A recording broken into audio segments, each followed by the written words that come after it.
Okay, आज हम लोग इस वीडियो में भारतीय संविधान की जो अनुसूचियां हैं उस अनुसूचियों पर हम लोग बात करेंगे और उसके बाद फिर जो इस पर बेस्ड ऑब्जेक्टिव क्वेश्चंस हैं, जो वस्तुनिष्ठ प्रश्न हैं, उस पर भी हम लोग बातें करेंगे। देखिए, जो अनुसूचियां, जो शेड्यूल्स हैं, शेड्यूल्स की जरूरत क्यों पड़ती है? जैसे जिस समय इंडिया के जो कॉन्स्टिट्यूशन जो फ्रेमिंग करने वाले लोग थे, जो बनाने वाले लोग थे, उन्हें उसमें जब लिख रहे थे, उन्हें जो है जब वो लिखते होंगे तो उन्हें लगता होगा कि जो एक ही चीज टाइप का जो है ढेर सारी बात जो आ रहा है उसको एक जो है शेड्यूल्स बना दिया जाए और उसमें उसको संग्रहित करके रखा जाए। जैसे उदाहरण के लिए, India that is union of states. जब India that is union of states की बात होगी, जब इस तरह की बात होगी तो स्टेट्स की क्या बना दी होगी? लिस्ट बना दी होगी, और जो लिस्ट बना कर रखा होगा कौन कौन स्टेट्स है, उसी का नाम शेड्यूल्स दे दिया गया होगा। तो जब कभी भी जो स्टेट्स की संख्या बढ़ेगी या नाम में परिवर्तन होगा तो जो स्टेट से संबंधित जो शेड्यूल्स होंगे उस शेड्यूल्स में भी चेंज करने की जरूरत पड़ेगी। तो इस तरह से जो भारत की जो संविधान है उस संविधान में जो है शेड्यूल्स जो है डाला गया। जैसे शेड्यूल्स में जो है आपको पहले स्टेट्स की जो लिस्ट है उसके बारे में है, शेड्यूल्स है, नेम ऑफ स्टेट्स। तो ये शेड्यूल्स के बारे में हम लोग इसमें बातें करेंगे। और इसमें जो हम लोग देखते हैं कि भारत के संविधान में 12 अनुसूचियां हैं। अनुसूचियों का सबसे पहला उल्लेख भारत सरकार अधिनियम 1935 में किया गया है था, जहां इसमें 10 अनुसूचियां शामिल थी। जो भारत सरकार की 1935 में जो अनुसूचियां थी वो 10 थी। बाद में जब 1949 में भारतीय संविधान को बनाया गया तो उसमें मात्र 8 अनुसूचियां ही शामिल थी। आज भारतीय संविधान में संशोधन के बाद 9वीं, 10वीं, 11वीं, 12वीं मिलाकर के कुल 12 अनुसूचियां आज हमारे संविधान में है। अब इसको मैं इंग्लिश में भी पढ़ देता हूं, जो इंग्लिश मीडियम्स के बच्चे हैं उनको भी इससे बेनिफिट्स मिलेगा। कहता है कि there are 12 schedules in the constitutions of India. One of the mentions of the schedules was made in the Government of India Act 1935, where it includes 10 schedules. Later, when the Indian Constitution was adopted in 1949, it consisted of 8 schedules.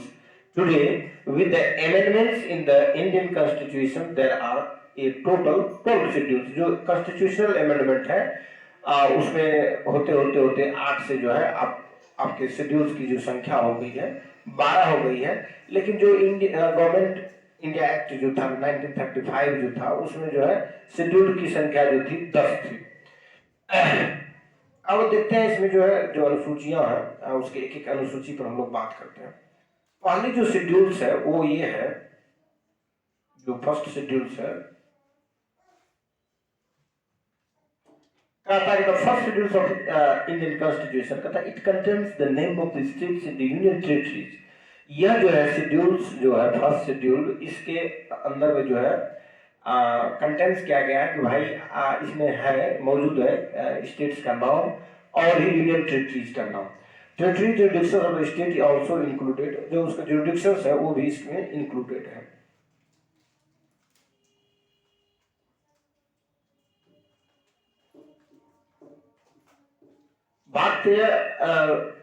भारतीय की पहली अनुसूची, भारतीय संविधान की पहली अनुसूची, भारतीय संविधान की पहली अनुसूची, भारतीय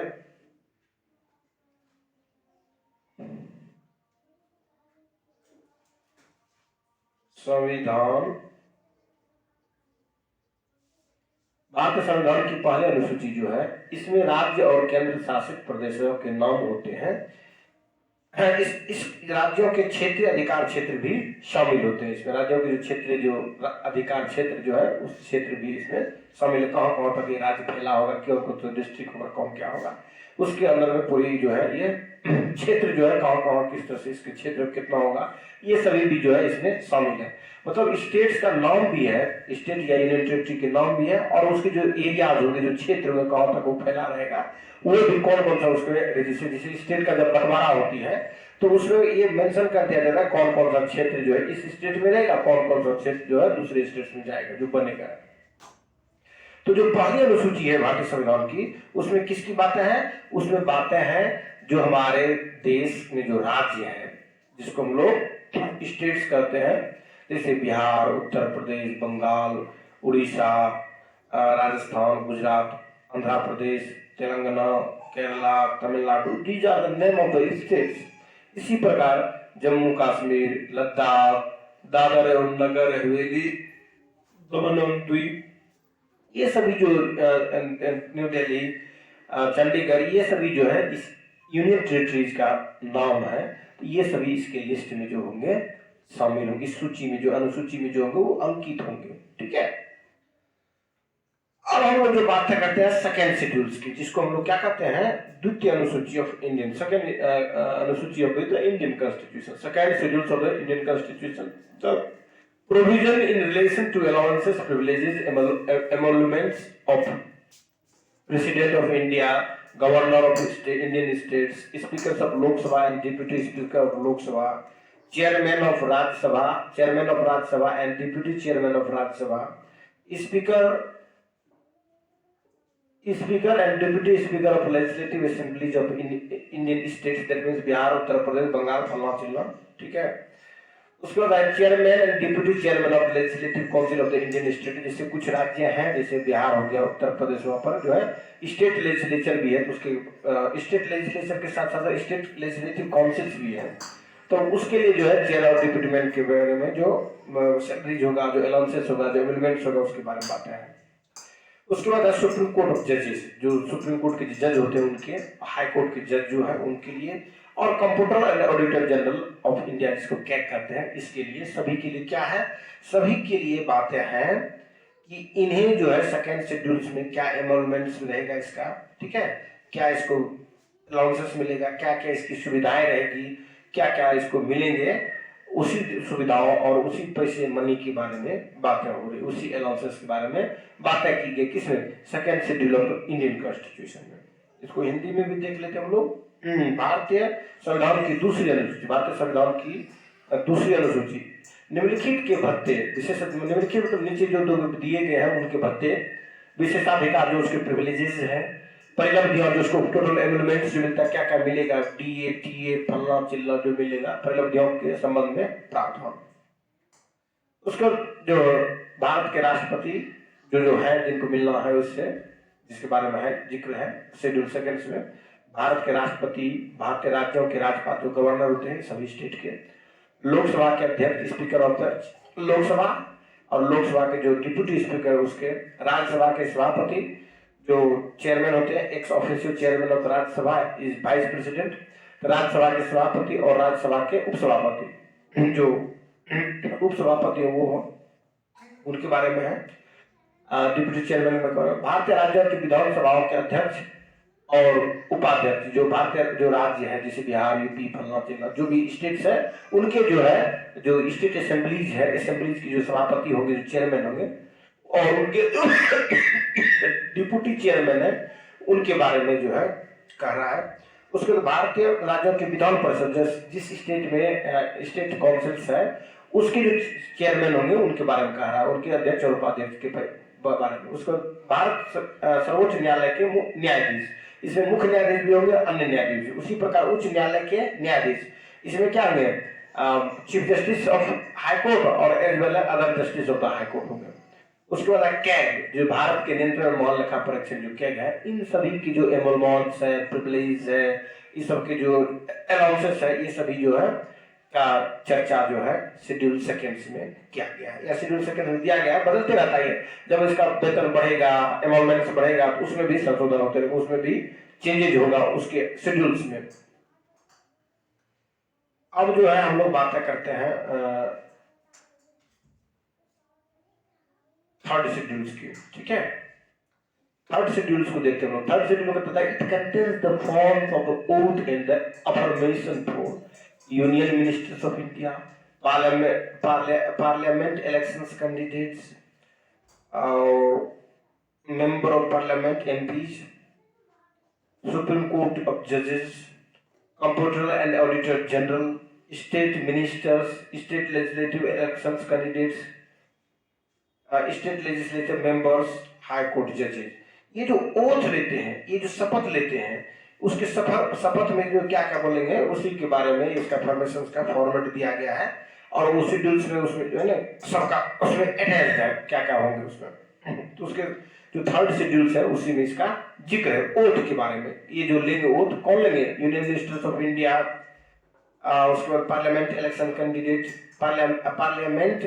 कैंडिडेट, मेंबर ऑफ पार्लियामेंट जो एमपी होते हैं, मेंबर ऑफ सुप्रीम कोर्ट जजेज हो गया, कंट्रोलर एंड ऑडिटर जनरल होगा, स्टेट मिनिस्टर्स होगा, स्टेट लेजिस्लेचर इलेक्शंस कैंडिडेट्स हो गया, उसके बाद फिर जो है स्टेट लेजिस्लेचर मेंबर्स हो गए, उसके बाद हाई कोर्ट के जजेज होंगे। ये सभी जो ओथ से लेते हैं, ओथ से लेने का इसमें जो है फॉर्मेट दिया गया है किसमें, शेड्यूल्स थर्ड में। अब इसको हिंदी में भी हम लोग देख लेते हैं। तीसरी अनुच्छेद इसमें शपथ पत्र और प्रतिज्ञान के रूप शामिल है, जिसमें कि जो केंद्रीय मंत्री जो लेते हैं शपथ, ठीक है, संसद चुनाव के उम्मीदवार जो कैंडिडेट जो इलेक्शन लड़ने के लिए खड़ा होते हैं उसके बारे में कहता है। संसद चुनाव के लिए जो उम्मीदवार खड़ा होंगे उसको भी जो है जिला दंडाधिकारी के समक्ष में ओथ लेना पड़ता है, उसके शेड्यूल इसमें है। संसद सदस्य सांसद होंगे जो जीते हुए मेंबर होंगे, पार्लियामेंट्री मेंबर, तो सर्वोच्च न्यायालय के न्यायाधीश जो सुप्रीम कोर्ट के जजेज होंगे, उसके नियंत्रण और मान लेखा परीक्षा जिसको कंप्यूटर एडिटर जनरल कहते हैं, उसके बाद राज्य मंत्री जो राज्य के मंत्री स्टेट के जो मिनिस्टर्स होते हैं, राज्य विधानमंडल चुनाव के उम्मीदवार जो स्टेट में जो एमएलए कैंडिडेट के लिए जो इलेक्शन लड़ते हैं उसकी बारे में बात हो रही है, ठीक है। उसके राज्य विधानमंडल के सदस्य जो एमएलए जीत कर जाएंगे उसकी वो जो ओथ लेंगे उसकी फॉर्मेट की बात होगी। उच्च न्यायालय के न्यायाधीश और जो हाई कोर्ट्स की जो जजेज है उसके बारे में बात हो रही थी। 3 शेड्यूल्स में जो है ओथ से दिया हुआ है। तो schedule first concern with the name of the states and union territories, schedule second concern with the oath and affirmations allowances emoluments and privileges second में, और थर्ड शेड्यूल्स में जो था वो क्या था, वो था ओथ से जुड़े हुए। और हम लोग चौथा शेड्यूल पर बातें करते हैं। The fourth schedule it contains the provisions in relation to the allocations of the seats for the states and union territories in the Rajya Sabha. जो fourth schedules है वो contains करता है provision related to the allocation of the seats for the states and union territories in the Rajya Sabha. राज्य सभा के जो seats होंगे यूनियन टेरिटरी और स्टेट्स में उसके जो एलोकेशंस उसके कितने होंगे उसी के प्रोविजन से जुड़े हुए फोर्थ शेड्यूल्स में। इसको चौथी अनुसूची जिसमें चौथी अनुसूची इसमें राज्यसभा में राज्यों और केंद्र शासित प्रदेशों के लिए सीटों के आवंटन के संबंध में प्रावधान है। कितना जगह से सीट जो है उसको अलॉट किया जाएगा उससे संबंधित जो है प्रावधान के बारे में ये दिया गया, क्या गो क्या किसके किस राज्य के लिए क्या गो किस राज्य के लिए क्या गो है इसमें, ठीक है। अब जो फिफ्थ शेड्यूल है इसको हम लोग देखते हैं। Fifth schedule it contains the provision in the relation to the administration and the control of the schedules areas and schedules tribes. जो शेड्यूल एरियाज है और शेड्यूल्स ट्राइब एरिया जो है उस एरिया के बारे में जो एडमिनिस्ट्रेटिव और कंट्रोल प्रोविजंस है उसका जिक्र जो है फिफ्थ शेड्यूल्स में। लेकिन इसमें मेघालय और असम वाला जब देगा तो उसको आपको ध्यान में रखना है, वो अगले शेड्यूल से 5वीं अनुसूची 6वीं अनुसूची में। देखिए 5वीं अनुसूची में इसमें अनुसूचित क्षेत्रों और अनुसूचित जनजातियों के प्रशासन और नियंत्रण के संबंध में प्रावधान है 5वीं अनुसूची में। लेकिन 6वीं अनुसूची में जो है उसका नाम दे दिया गया जैसे असम, मेघालय, त्रिपुरा और मिजोरम। तो कहता है it contains the provision in relation to the administration of tribal area in the states of Assam, Meghalaya, Tripura and Mizoram. ये जो देख रहे हैं आप ये 6th शेड्यूल्स में इसके लिए प्रोविजंस है। अब हम लोग जो बात करते हैं हिंदी में भी देख लेते हैं इसको। 6वीं अनुसूची इसमें असम, मेघालय, त्रिपुरा और मिजोरम राज्यों के आदिवासी क्षेत्रों के प्रशासन के संबंध में प्रावधान की बातें की गई है। अब शेड्यूल्स हम लोग चलते हैं 7th में। 7th शेड्यूल्स का target schedules deals with the 3 legislative list. इसमें जो है जैसे इंडिया का जो कॉन्स्टिट्यूशन जो लिखा गया है उसमें जो है सब्जेक्ट को जो है बॉन्ड दिया गया भाई कि कौन लोग केंद्र में कानून बनाएंगे, कौन लोग राज्य में कानून बनाएंगे। जो लोग राज्य में कानून बनाएंगे उसके लिए हो गया स्टेट लिस्ट, और जिस सब्जेक्ट पर केंद्र में कानून बनाएगा वो हो गया आपका यूनियन लिस्ट, और जिस लिस्ट पर जिस सब्जेक्ट पर दोनों राज्य दोनों बनाएंगे कानून, यूनियन भी लिस्ट स्टेट भी दोनों, तब उसको हम लोग कहेंगे ये कंकरेंट लिस्ट कहेंगे। तो जो 7th शेड्यूल्स है इसमें 3 प्रकार के जो है क्या है 3 प्रकार के लिस्ट है। एक हो गया यूनियन लिस्ट, दूसरा हो गया स्टेट लिस्ट, तीसरा हो गया कंकरेंट लिस्ट। और एक ऐसा लिस्ट जो कोई लिस्ट में नहीं हो, जो नई नई समस्याएं, नई नई कानून बनाने की जरूरत पड़े, वो सब्जेक्ट हो ही नहीं। जैसे आईटी, इंफॉर्मेशन टेक्नोलॉजी से जुड़ा हुआ जो आईटी साइबर क्राइम्स हो गया, तो ऐसे के कानून बनाने के लिए जो है कैसे बनाया जाए कानून की समस्या है। नो यूनियन लिस्ट में, नो स्टेट लिस्ट में, नो कंकरेंट लिस्ट में। तो इसके लिए जो है ना रेजिड्यू लिस्ट है, जिसमें कि अगर ऐसा कुछ आए तो उसको रेजिड्यू में डाल देना है, और जो रेजिड्यू लिस्ट में होगा उसमें पावर जो होगा कानून बनाने का उस सेंटर को होगा। क्लियर हो गया कंसेप्ट? तो जो उसको रेजिड्यू लिस्ट कहेंगे, ठीक है। इसको मैं हिंदी में भी देख लेता हूं। 7वीं अनुसूची, यह अनुसूची तीन विधायी सूचियों के से संबंधित है। किसके सब्जेक्ट पर कौन कौन जो है कानून बना सकता है, उससे रिलेटेड ये जो है सूचियां है, ठीक है। इसमें कोई दिक्कत तो नहीं होनी चाहिए। फिर देखिए, संघ है, राज्य है, समवर्ती सूची है। संघ सूची, राज्य सूची और समवर्ती सूची, 3 सूची है। संघ सूची यूनियन लिस्ट, राज्य सूची स्टेट लिस्ट और समवर्ती सूची कंकरेंट लिस्ट। अब जो आप देख रहे हैं, एक शेड्यूल देख रहे हैं, ये बहुत महत्वपूर्ण है, बार बार इसमें प्रश्न पूछे जाते हैं। ये कहता है it deals with the 22 official language recognized by the constitution of India. Bharat के संविधान ने जो भाषाएं को जो रिकॉग्नाइज किया है, उनमें से जो है अभी जो है 22 भाषाएं हैं। तो 22 भाषाएं कौन कौन है? देखिए, इसका जो कॉन्स्टिट्यूशन जो 22 भाषा है उसको देखिए, असमीज, बंगाली, बोलो, डोगरी, गुजराती, हिंदी, कन्नड़, कश्मीरी, कोंकणी, मैथिली, मलयालम, मणिपुरी, मराठी, नेपाली, उड़िया, ठीक है, पंजाबी, संस्कृत, संथाली, सिंधी, तमिल, तेलुगु, उर्दू, ये जो है 12 भाषाएं थी, जिसको हम लोग 22 भाषाएं थी। ये 22 भाषा जो है इंडियन कॉन्स्टिट्यूशन इसको क्या क्या है, रिकॉग्नाइज किया है। इसको हिंदी में देखिए, हिंदी, गुजराती, हिंदी, कन्नड़, कश्मीरी, कोंकणी, मैथिली, मलयालम, मणिपुरी, मराठी, नेपाली, ओडिया, पंजाबी, संस्कृत, संथाली, सिंधी, तमिल, तेलुगु, उर्दू। इंग्लिश कहीं नहीं है, 8 शेड्यूल्स में इंग्लिश नहीं है, फिर भी काम जो इस देश में इंग्लिश में ही होते हैं, ठीक है।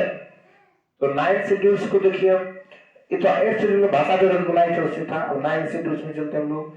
9 शेड्यूल्स में क्या कहता है कि ये जो है भारत सरकार को जब राइट टू प्रॉपर्टी को खत्म करके फंडामेंटल राइट से लीगल राइट में जब बनाने की बात आई, तो उसी समय जो है, जैसे फंडामेंटल राइट से राइट ऑफ प्रॉपर्टी को हटा करके उसको एक लीगल राइट में जब बात आई, तो कोर्ट में चैलेंज नहीं हो, इसका जुडिशियल रिव्यू नहीं हो। इस रिव्यू से बचने के लिए जो तत्कालिक समय की जो पॉलिटिकल लीडरशिप थी, उन्होंने ये सोचा कि एक ऐसा कॉन्स्टिट्यूशन में शेड्यूल्स बना लेते हैं, जिस शेड्यूल्स में किसी कानून को अगर संशोधन को रख दें या एक्ट बनाकर दे दें, तो उसको जो है इसको न्यायिक पुनर्वलोकन नहीं किया जा सके, मतलब जुडिशियल रिव्यू नहीं हो उस कानून का। तो उसी में जो है ना आपका जो फंडामेंटल राइट्स था, उस राइट्स में जो एक राइट्स था, राइट ऑफ प्रॉपर्टी, संपत्ति का अधिकार, उसको खत्म करने के लिए जो है abolition of the zamindari systems को खत्म करने के लिए इसी जरूरत पड़ी, और इंडियन गवर्नमेंट ने इस कानून को 9 शेड्यूल्स में रख दिया, और bound the interpretation of the supreme court. इसमें जो सुप्रीम कोर्ट है वो इस पर इंटरप्रिटेशन नहीं करेंगे, जुडिशियल रिव्यू नहीं करेंगे, क्योंकि सुप्रीम कोर्ट के पास जुडिशियल रिव्यू की कैपेसिटी है। कहता है it deals with the state acts and the regulations of that deal with land reforms and abolitions of zamindari system. It also deals with the act and regulations of the parliament dealing with the other matters. ये जो है आपका 9 schedules में है।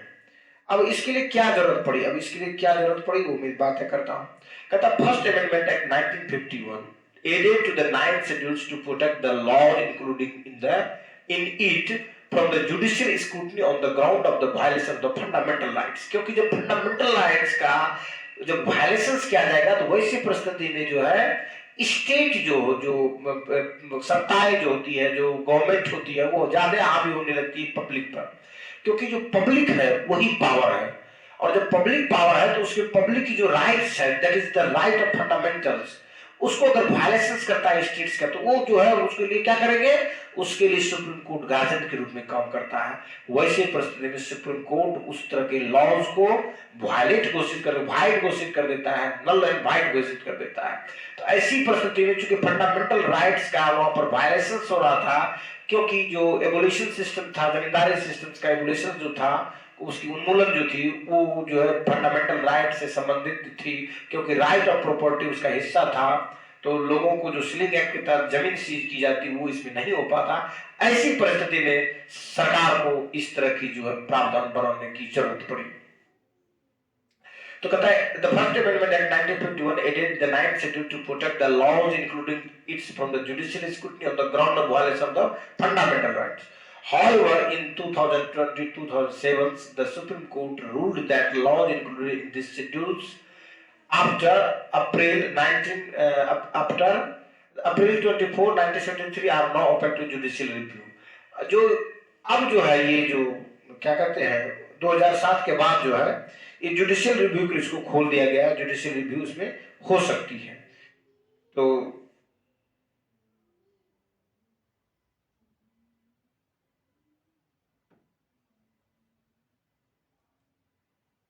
ये जो है 2007 का सुप्रीम कोर्ट ने फैसला सुनाया कि शामिल कानूनों के बाद जो है अभी उस पर जुडिशियल रिव्यू किया जा सकता है।